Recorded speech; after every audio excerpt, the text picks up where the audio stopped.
Graça e paz do Senhor Jesus, mais uma vez aqui estamos para trazer uma palavra de Deus para o seu coração nesta noite. Eu queria poder trazer uma reflexão para que o seu coração fosse desafiado nesta noite através das Escrituras Sagradas. E a palavra se encontra no livro de Amós, no capítulo 7. Eu quero ler os versículos 14 e 15, que diz o seguinte: Respondeu Amós a Amazias: Eu não era profeta, nem filho de profeta, mas boeiro e cultivador de sicômoros. Mas o Senhor me tirou de após o gado e me disse: Vai e profetiza ao meu povo Israel. Querido, Amós era de Tecoa, natural de Tecoa, uma aldeia situada a cerca de 20 quilômetros ao sul de Jerusalém. Amós não era profeta e, como diz o texto, nem filho de profeta. Não era sacerdote, nem membro da escola sacerdotal. Todavia, Amós, um homem simples, um boieiro, como diz as Escrituras, um colhedor de sicômoros, foi chamado por Deus, foi desafiado por Deus para viver uma vida de profeta, para profetizar ao povo de Israel o juízo, a justiça, o conserto de Deus para com o seu povo. Ele beneficiava, a história diz, um tipo de figo diferente. Ele era colhedor de figo e esta era a ocupação de Amós. Todavia, quando Deus o chama, quando o Senhor chama Amós, ele nos revela algo maravilhoso que você pode trazer para a sua própria vida. Nós podemos trazer para as nossas próprias vidas. Deus, ele não se valer de pessoas capacitadas. Deus não considera apenas o seu potencial, quem sabe literário ou não, porque Amós também, alguns dizem que ele tinha certa capacidade literária, outros acham que ele não tinha nem tanta capacidade literária. Todavia, Amós tinha um coração disposto a obedecer ao chamado do Senhor. Seus ouvidos foram sensíveis ao chamado de Deus. Ele aceitou o desafio do Senhor para profetizar a Israel.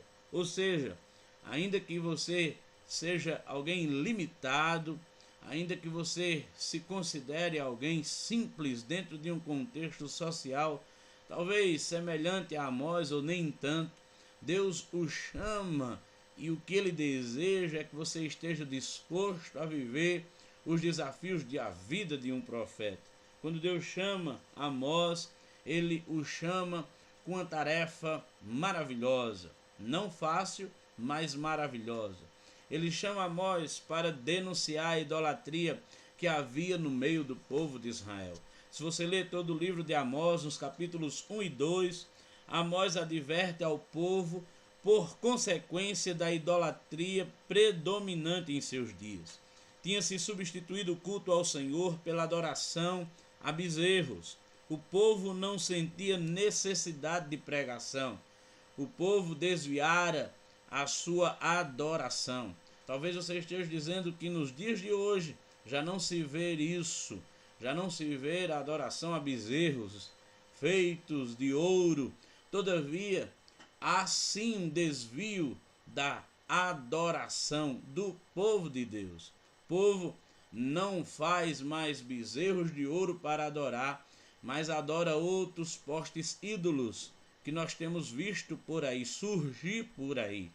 E Deus quer levantar você como levantou a Amós para denunciar a idolatria e a necessidade de se adorar somente ao Senhor, ao Deus que é digno de receber toda honra, toda glória e todo o louvor.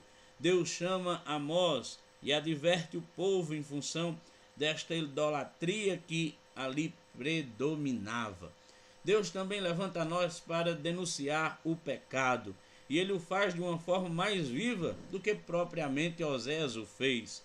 A denúncia em relação ao pecado o leva a considerar até mesmo viver ocioso e luxuoso em que muitos viviam.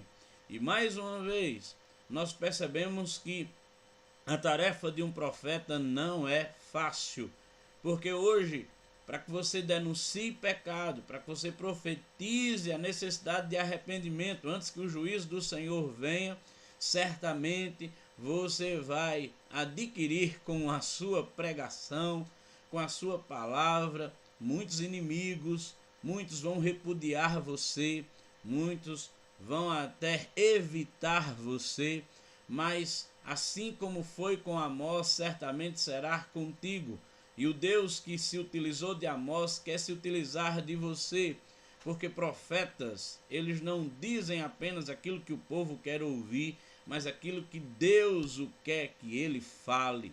E Amós denuncia o pecado, denuncia o viver ocioso que levava todos a se preocupar apenas consigo mesmo. Era o egocentrismo vivido por um povo que deveria, na verdade, voltar os seus olhos para os outros. Esta vida ociosa que talvez você esteja levando, essa vida que só busca os seus próprios objetivos, alcançar os seus interesses pessoais, galgar cada vez mais posição num contexto social, adquirir bens, riquezas, esta vida ociosa, Deus não se agrada dela, porque os tesouros de Israel, os tesouros daqueles que fazem parte do povo de Deus, não estão guardados aqui nesta terra, mas estão lá na glória, onde haveremos de reinar com o Senhor eternamente. É por isso que está escrito: não ajuntei para vós outros tesouro na terra, onde a prata e o ferrugem corrói, onde ladrões escavam e roubam, mas ajuntais para vós outros tesouros no céu, onde ladrões não escavam nem roubam. Ninguém pode tocar os tesouros celestiais que você adquirir. Por isso, Amós denuncia este pecado desta vida ociosa, desta vida que vivia em torno da satisfação pessoal. E Amós também denuncia a opressão aos pobres. E nós temos visto nos dias de hoje esta opressão aos pobres, ela continua, até mesmo pela desigualdade dentro de um contexto social. E talvez você esteja dizendo que você não é culpado disso, mas nós, os cristãos, no mundo todo, temos sim a nossa responsabilidade diante disto, porque a nossa vida ociosa, esta vida egocêntrica que só pensa no prazer pessoal, só pensa nas realizações pessoais, nos faz fechar os olhos diante das necessidades dos outros. E quanto mais a gente galga as coisas, quanto mais a gente deseja obter sempre mais, sempre mais, sempre mais, esta forma de viver também é uma forma de oprimir aqueles menos favorecidos. Então, esta opressão continua, e talvez ela não continue apenas lá fora, mas dentro das nossas igrejas e até mesmo na vida daqueles os quais, assim como o povo de Israel, eram escolhidos de Deus, era a nação escolhida de Deus. Mas Amós também denuncia a hipocrisia no culto. E nenhuma das advertências dadas por Deus através de Amós, na verdade, foram ouvidas. Todavia, Amós não desiste de advertir ao povo, de denunciar aquilo que Deus o revelou, o mostrou.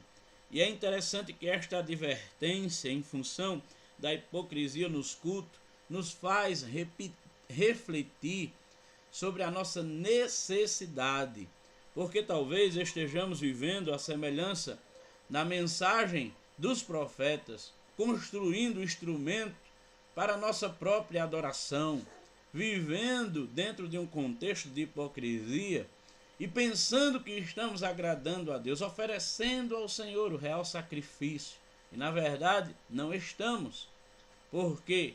Porque muitas vezes o nosso culto mesmo está sendo hipócrita. O nosso culto está sendo um culto qual Deus não está recebendo, porque não há verdade no nosso culto, na nossa adoração, na nossa forma de bendizer aquele que é digno de receber toda honra, toda glória e todo louvor. Amós, ele denuncia Israel e acusa Israel de ser ganancioso, impuro, profano, e de defender-se e de desculpar-se mesmo diante da sua situação. Talvez você esteja vivendo envolto este mesmo contexto do povo de Israel. Mesmo o Senhor revelando a tua necessidade, a minha necessidade de arrepender-se diante das denúncias que os profetas têm feito, você se defende, você se desculpa, mas o que Deus quer é que venhamos a nos arrepender. Deus quer que venhamos a reconhecer a necessidade de nos voltarmos. A palavra de Deus é essa, a abandonarmos de fato aquilo que não agrada a Deus, abandonarmos a idolatria, abandonarmos o pecado, abandonarmos esta opressão aos pobres, vivermos também com os olhos voltados para os menos favorecidos. A igreja tem esta tarefa, eu e você temos esta tarefa.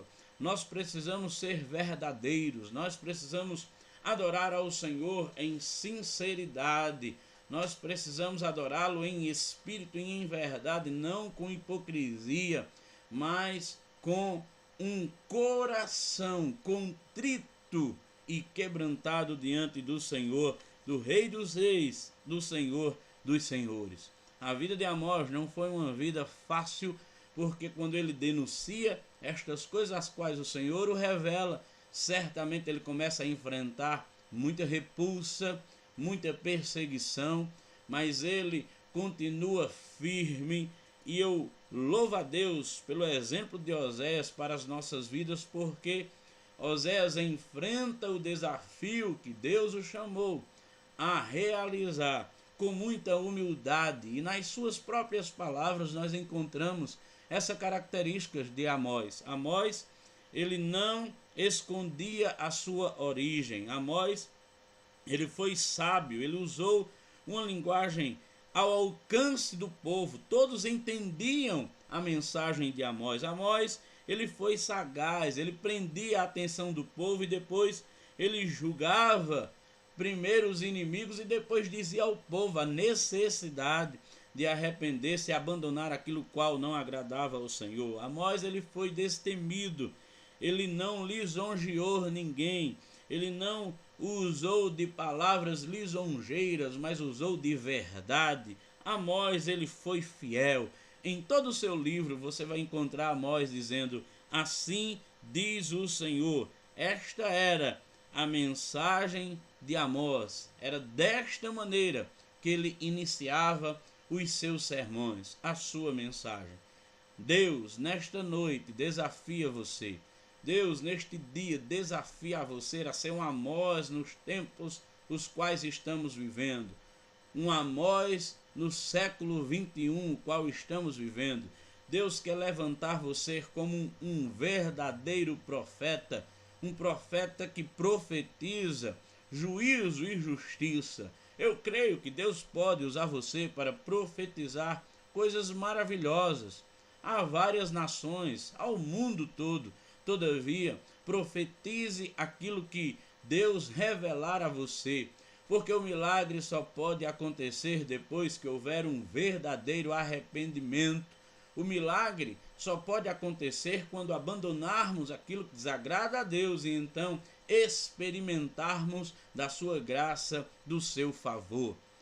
Vida de profeta não é uma vida fácil, mas é uma vida cheia da ação do Deus Todo-Poderoso, aquele que te chama, aquele que te capacita, aquele que não o vê nas suas limitações humanas, mas aquele que se utiliza de alguém simples como Amós para torná-lo grande aos olhos do Senhor, para profetizar às nações, ser instrumento de Deus naqueles dias e você nos dias de hoje.